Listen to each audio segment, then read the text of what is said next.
เขาเงามีโฮมเปี่ยมมาในสัจจวลามีเกินหมื่นลูกกุณาภายหลายดังมานำหมู่กองค้างตีในมาถ่อมธรรมตราเศร้าลีดีปูนพรเมียงเมืองผีสังหอด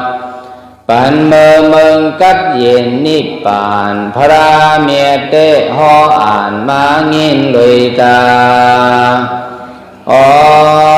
ผีสังสัตกลกุสุมยอมเมื่อเหลวในเขาถ่อมธรรมตราเศร้ายาว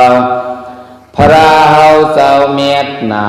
หักขามเธอกูสาพีโกนสระโกลาดอัมมีมาผู้หันลงตลาปองเสงอูเงาเศร้าลูกเตนหกหนอคาคุไว้กูสอคำพลาคาอสาธุสาธุสาธุศาสนาพระเป็นเจ้าสองเหงหาปาก66ว่าปีได้2เหงไปปากไป16นี้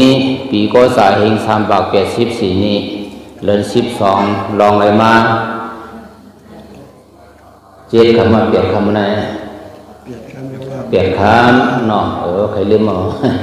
ขีกามาจมตามมายาคู่กับใครลืมกันไม่ได้เดือน12ลองอะไรเปลี่ยนคำปีคะเด2เหงไป22เดือน11อังกฤษเดือนโนเวมเบอร์วันที่15ของยามกลางค่ำ7 โมงที่ในวัดเสตันเมืองยางเฮาคำในคืนไหนเอาลองตังปังตรา10 มื้อ10 วันอันเสียเศร้าลงญาณวระสัทธมาสริกาศาเป็นเก้าเป็นเงาเจ้าเสียเฮาในวัดเสตันเมืองยางอ่อนหูน้ำหนาสัตว์ที่เป็นปังตราในเสียใดวันไหนคำโทน3มื้อนั้นเฮาเจ้าญาณสุริสมมันดาวอ่อนที่มาเมตตาธรรมตรากันเจ้าโยกีเขาและบริษัทเสื้อถมตราเปหมปาตะกาศรัทธาพี่น้องเขาเสื่ออยู่ในเพศเลยแหละดูล้อมถ่อมที่ในเพศปลูกดำมดดำเสงในและอ่อนด้านมาสู่เก่าฮาไปเตะฮอดถ่อมธรรมตรากันกว่าไหนนั่นคือพ่อแม่พี่น้องเสือเคอผมบาวิญญาสัตวะพอดีไรกัดไรเย็นไรมวลไรเสือจอมสู่กับเฮาฮาในวันไหนเฮาขอดเฮียงนั่นเสร็จแล้วย้อนเผยเผยเมตตาขอสู่เก็บสู่ข้าวกำเนิดเนาะมันกันหอมมือเสร็จแล้วว่าจมหลังเฮาเสาให้3 ปอกเนี่ยนะสัตวาดังเสงเพเขนยานไกคำวันไหนตัวสายหายเสื่อสาอยู่ดีกินหวานกูสาปานเหตุการณ์หลีกว่าผีโกนหักน้ำเปิ่นยุ่มยามกำสินภาวนาสัตวาดังเสงเพเขนยานไกคำวันไหนโตสายหายเสื่อสาอยู่ดีกินหวานกูสาปานเหตุการณ์หลีกว่าผีโกนหักน้ำเปิ่นยุ่มยามกำสินภาวนาสัตวาดังเสง เพ เข็นยานไก่คำวันไหน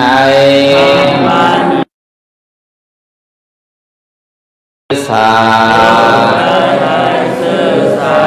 อยู่ลีกินหวานกุสัปปาเหตุการณ์หาลีกว่าทีโกนหักน้ำเป็นยุ่มยามกำสินภาวนาสาธุสาธุสาธุพองยามนั่งทองตราสาเสยลมใจจึงอยู่ก็ตอนกันนั่งนี่แหละทองฟังพังมันนะใครนั่งขาไก่กดจึงเขานั่งร่างก็ไรนะป้อมนอนกับโป๊ะพอนอนหนึ่งต่างแล้วเนาะเพราะไหนเขาจะ คำนั้นติยอนปันสะโพธราเห็นหมกบกของเลยนะรัดของอะไรมันเนี่ยพอรัดน้ำมันนะติรัดสังว่าไหนรัดเก็บมันได้นะความปารีได้ห้องว่าสังวิกานะว่าไว้ก็สังวิกานะในเป็นความปารีพอความไปเอาได้ว่ามือซานตกใจว่าจังไหนความได้ว่าไว้ก็มือซานตกใจเนาะความปารีในคำว่าสังวิกาที่ห้อในได้เขานะว่าในยาวโก้นะโบโฮยาวเนาะกรรมโบโหดรายาวในสังวนำตลาดเถอะนะโบโฮยาวก็ยาวเดี๋ยวไปวันนี้โฮยาวอยู่หนอวันไหนอยู่ว่าดินำตลาดเถอะนะนี่ก็อันเขามาเข้าปังตลาดที่ในเก่ามือสิบวันไหนวันไหนเยอะงานเขาได้อีสังว่าไหนเยอะงานว่าใครผู้สะโพธรางนั่นเลยนะอันนี้เป็นเยอะงานหลวงเขาอะนะใครผู้สะโพธราตราอันเขาผู้นั้นฮะฉันเลยเป็นพ่อนิตาเขาอีกครั้งละอันนี้บางหลวงมันอันนี้อันนั้นไว้การตลาดอยู่นี่เนาะการนะโอ้ยังไงนั่นจะตกใจกันเลยกำลังตกใจนั่นเพราะนั่นมาจำตาของกำลังยานลูกนั่นตกใจมายาไพ่ลมทำตกใจเขาว่าตราอันเขายังอันเขาไข่ผู้ตราเห็นเนาะก็ไม่ตราอันเขาผู้ยาวนั้นเพราะไหนสั่งโดยมีพ่อนิตาสังเขาอันนี้ผมรู้มันเหตุการณ์ตรานั่นการทางเห็นบ้าในโลกามังโกไหนเพราะไหนการนั้นเขาเหตุนั้นเพราะไหนเพราะมันมีพ่อนิหังเนาะเพราะมันเหตุเขาใจเขาโจมเพราะไหนเจ็บมันโดนเขานะเขาบอกใครเหตุการณ์นั้นน่ะจังหวะนั้นน่ะเนาะมันเอาตาเขาขายเนี่ยพอเขาไหลเงินมาพอเขาเมียดมาวันไหนใส่เขาเป็นเนี่ย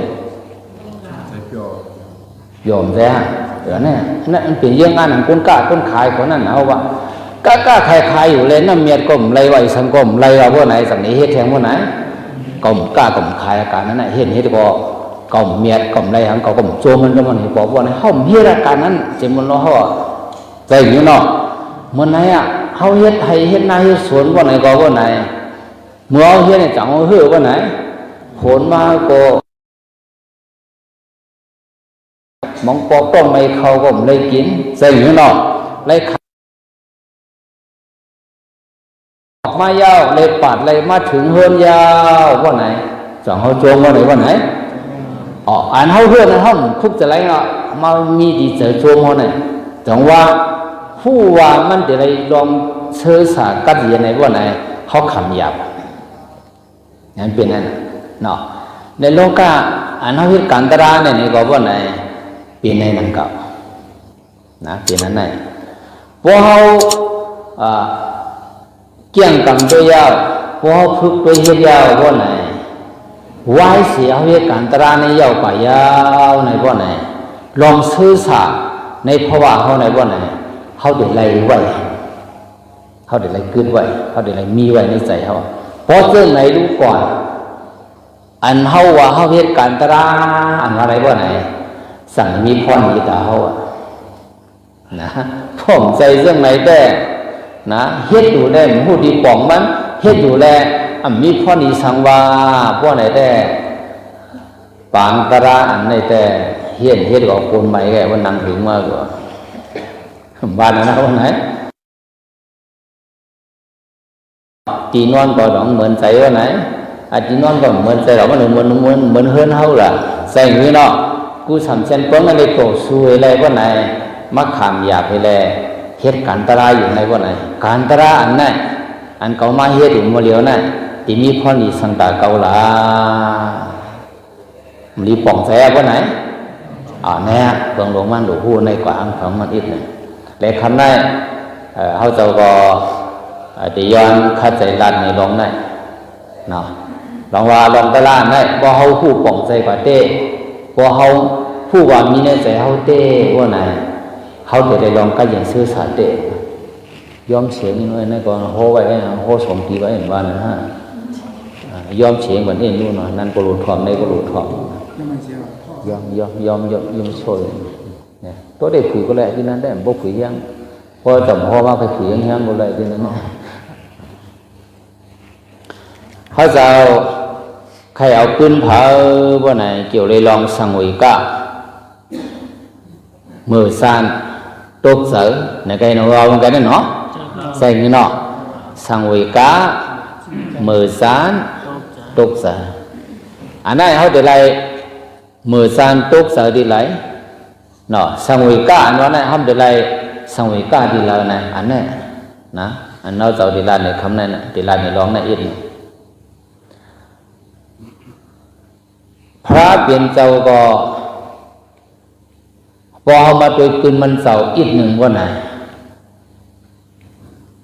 พระเปลี่ยนเจ้าเตนาเฮือนในเมื่ออายุเราเขายำเย็นอ่ะอายุ10ก็17 16อายุ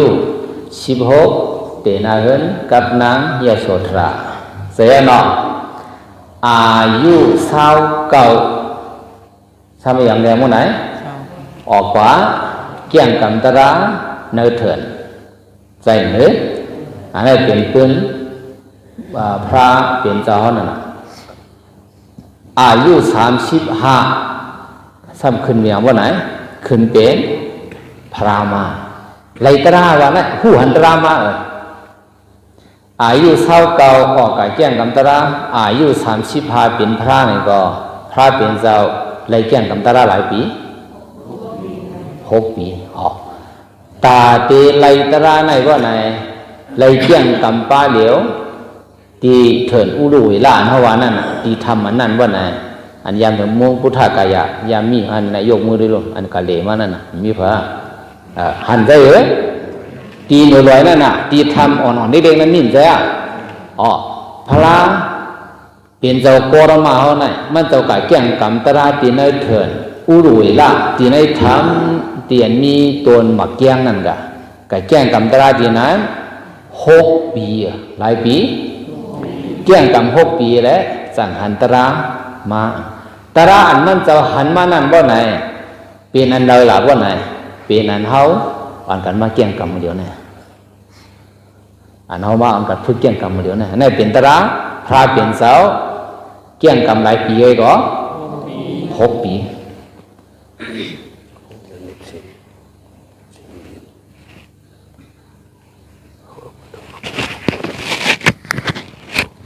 ไว้ได้แล้วเนี่ยยินหากันนะพี่น้องในเฟียดเขายินเสียงเขาสวัสดิ์ขึ้นมาไม่เนี่ยเขาในยินนะโยมพี่น้องในเฟียดเขาเนาะคนอยู่ในวันในเมืองเขาไปด้วยนั่นน่ะนะใครด้วยมองซาหัวลอมเขาโหดลาจมือนี่นั่น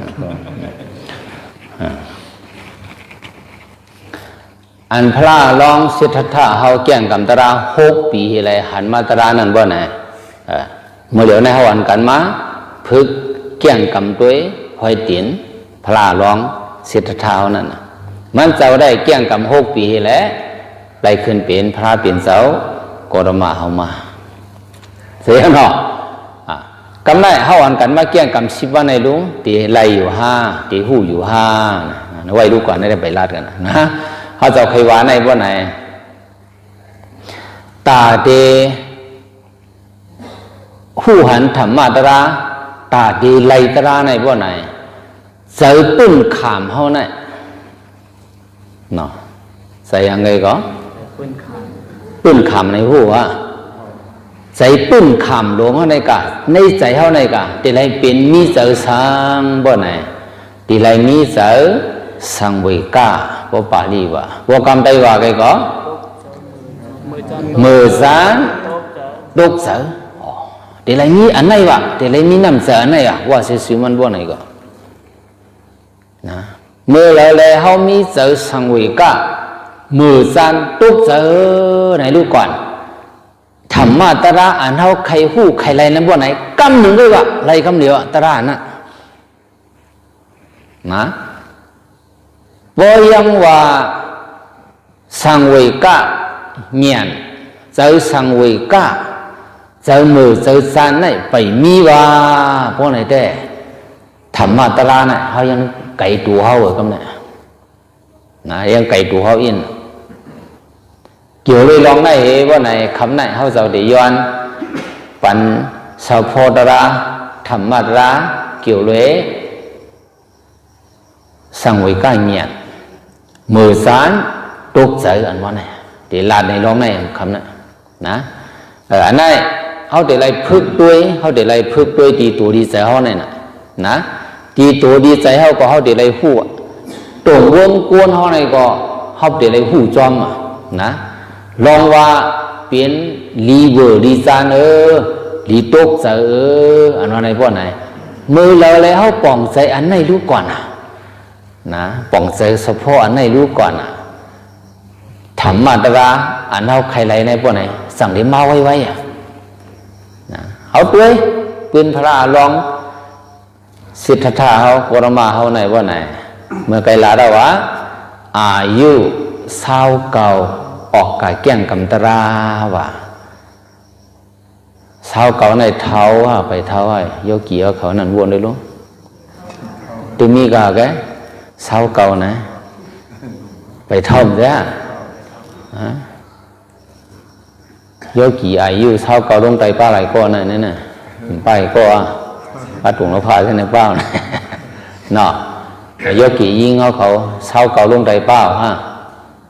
ป้า40ขึ้นเนื้อมัวละ50มัวกะ60ไปโยนเนาะโยกีใจลูกตาเอ๋ย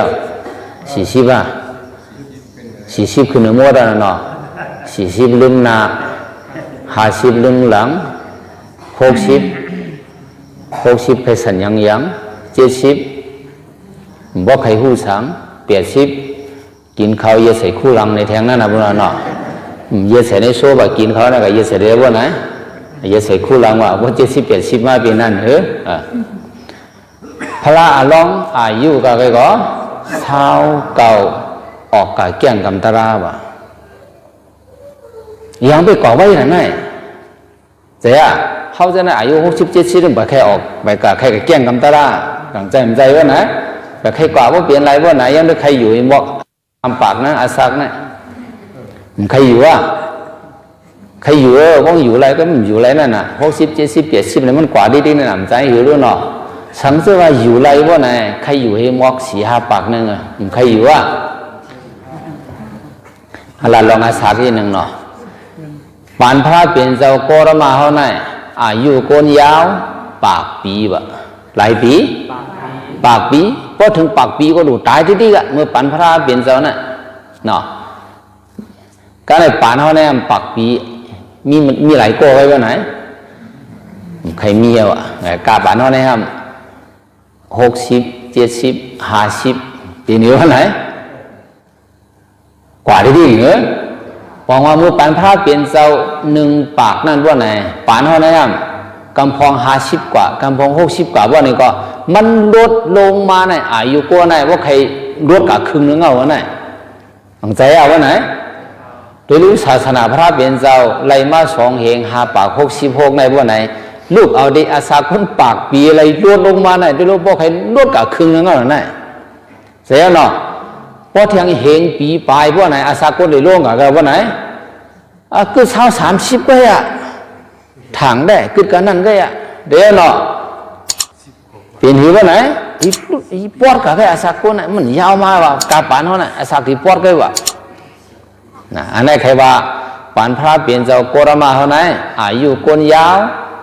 ปากปีในกำเผาในพระเปลี่ยนเจ้าปวดไรสวยก็ยามยินว่าที่ปวดไรสวยก็ที่ปวดไรสวยก็50นะในกำผาเขาอยู่มาแล้วน่ะปวดกายเอา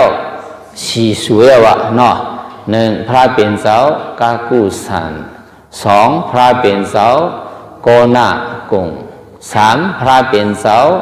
กัสสปะ4พระเปลี่ยนเจ้าโกรมะ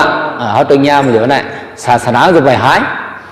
ความสั่งสอนมันจะไปหายเขาตัวอะไรยินอะไรถ่อมอะไรโฮกันได้เหรอเสียเนาะพระเปลี่ยนเจ้า3สู่อันตั้งได้แต่อะไรยินเสียงเขาเจ้าไงเขาตันหูตันหันอีดอ่ะใช่เหรอตันยาอีดตันหูลองเขาเจ้าอีดเมื่อปานเขาเจ้านั้นอายุยาวกาหือว่าไหนติลาดนี่ลองอาสาให้คำเหลียวไหนลองปืนพระเขาจะไม่ลาดเมื่อปานพระเปลี่ยนเจ้ากากุสันนั่นว่าไหนอายุก้นยาว40,000 ปีว่ะหลายหมื่นปีจังใครหลายอย่างกันนั่น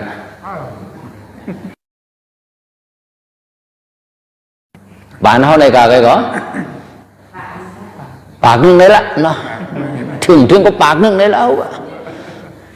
บ้านพระเปลี่ยนเจ้าสู่ทวนหนึ่งในกำเผาในกากุสันดานนะว่าไหนอายุก้นยาว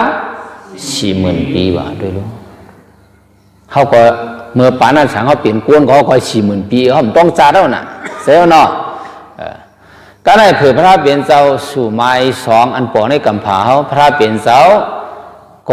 นากงโกนากรรมนานั่นนะครับอายุก้นยาว30,000 ปีว่ะหลายหมื่นปี30,000 ปีใครไรอ่ะมันเท่าเหมือนเขาได้30,000 ปี40,000 ปีแล้วได้กูงกคนไหนหรอ20,000 ปีเนี่ยต้องเป็นวาวหนุ่มเมื่อปานนั้นใจว่าเท่ากูเหมือนเขาจะได้นะ40-50คนไหนนะใจว่าลูนาเขาหุยทุ่มโยมบ่มีตัวโยจะว่า10,000-20,000ใจเรื่องนั้น1อาสากยาว1แขนเล่ากูไหนต้องไว้นั่นล่ะเจ้าเนาะบ่อาสากปอดบ่นี่ก็1แขนจิ้วหิวจิ้วนั่นน่ะจิ้วถุยทำยามนั่นน่ะในเราบ่เจ้านะเป็นนั้นน่ะก็ถึงว่าปันพระเปลี่ยนเจ้าสู่ทน3ในกำผาเขาในโลกาเขาพระเปลี่ยนเจ้ากัสสปะเนียมอายุก้นยาว20,000 ปีว่ะลดลงมาเนี่ยลูกได้40,000ลงมา30,000ลูกได้30,000ลดลงมา20,000เฮ้อผมมาถึงปันพระเปลี่ยนเจ้าโกรมาด้วยกึ่งกลางลดลงมาเทียงอ่ะกาไกก็อยู่วัน10,000นั่นใจปากปีมันเฮงนึงก็ไม่ใจไหนด้วยลูกเสียหน่อยลูกได้ปากปีอะไรเขาจะไหนตัญญาศาสนาพระเปลี่ยนเจ้าโกรมาเขาเลยโหตรามันเจ้าเลยถ่อมตรามันเจ้าไปโฮงไปไฮโคยังตึกเหมือนมันเจ้าโหปานมันเจ้ามีตัวมีใจตราพระเปลี่ยนเจ้ามีตัวมือเหลียวน่ะเพราะในก็ปองว่าสังปองว่าเฮาเสือไหนยังตึกทบพระเปลี่ยนเจ้าสู่นึงมีส่วนดีมือเหลียวไหนว่าสิมันก็ใช่อย่างนี้เนาะอันนี้ใครว่าสังบ่ไหนครับใครว่าลองอาศักนี่ก็ใครว่าในบ่ไหนมือพระลองเขาออกกาโตทังนั่นบ่ไหนอายุสาวเก่าบ่ไหนก็2 บาทเท่าบ่ไหนเท่า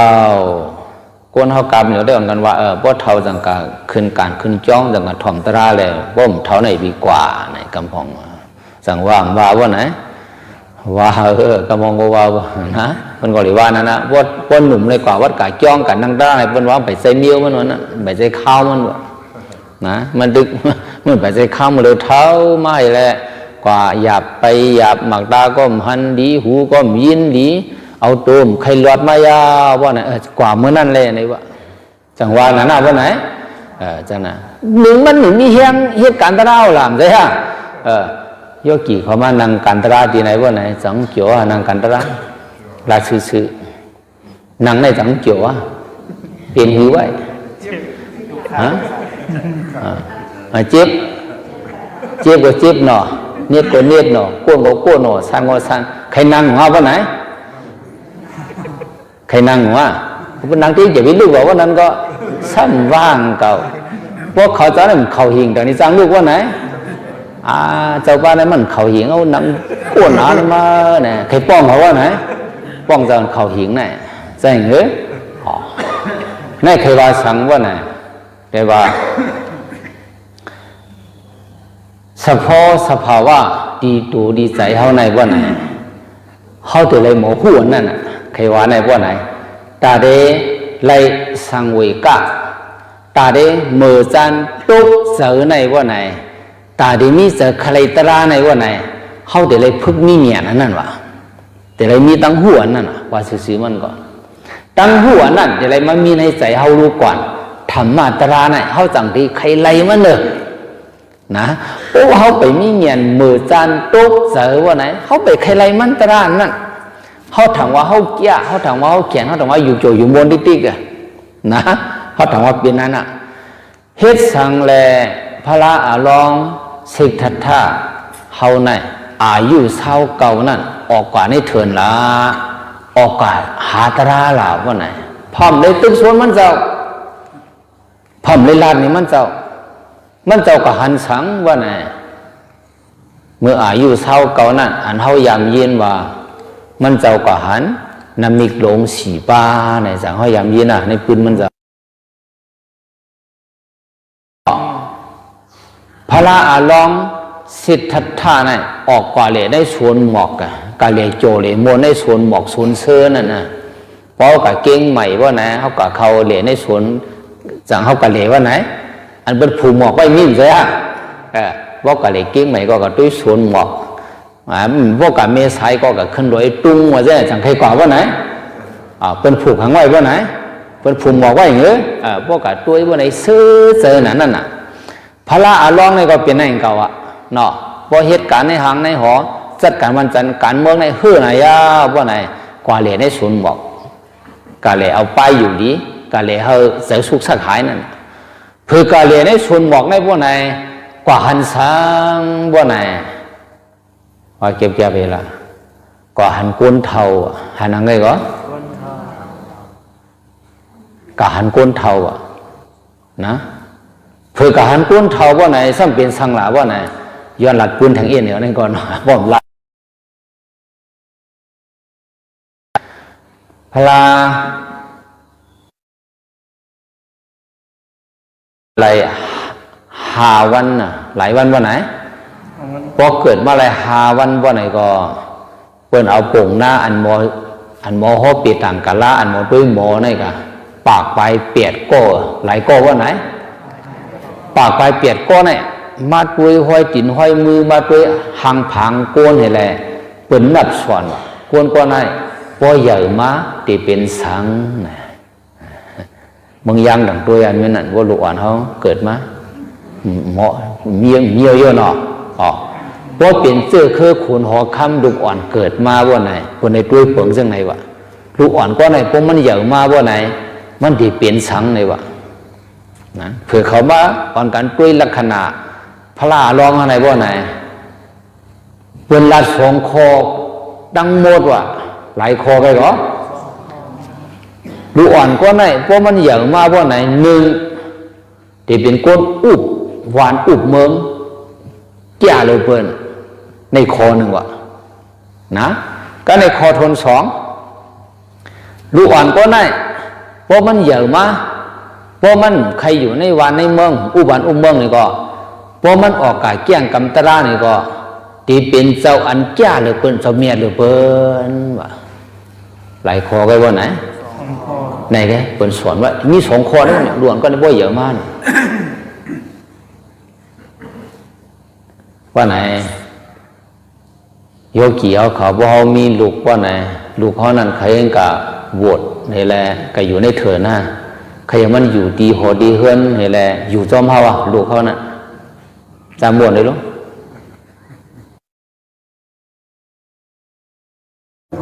ใครยังอยู่เฮินอยู่จอมเฮาต้องใจมันใจใครมันเลี้ยงดูเฮาขึ้นใครยังตุยถึงเฮาใจอย่างนี้เนาะลูกอันเฮาเกิดมาในบ่ไหนใครมันขึ้นเลี้ยงดูเฮานี่เป็นเฉพาะกลางเสือ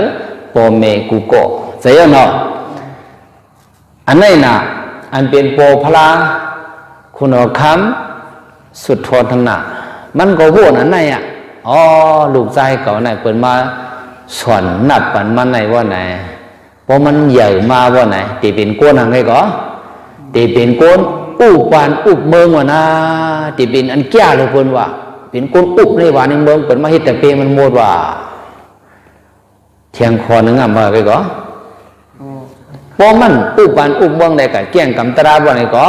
ตีเป็นเจ้าทอดเจ้าเมียดหรือเพิ่นว่ากันนะป่งหน้าหลายก็แกก็มาสอนเมื่อกี้น่ะ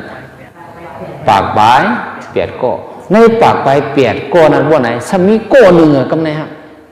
ในปากไปเปียดก้อนนะมีป่งหน้าก้อนหนึ่งมันนำมาว่าเสีย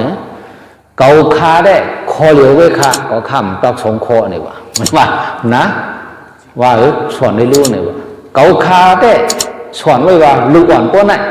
เพราะมันใหญ่มาได้มันตีออกกว่าแก้งกำตะได้แล้ว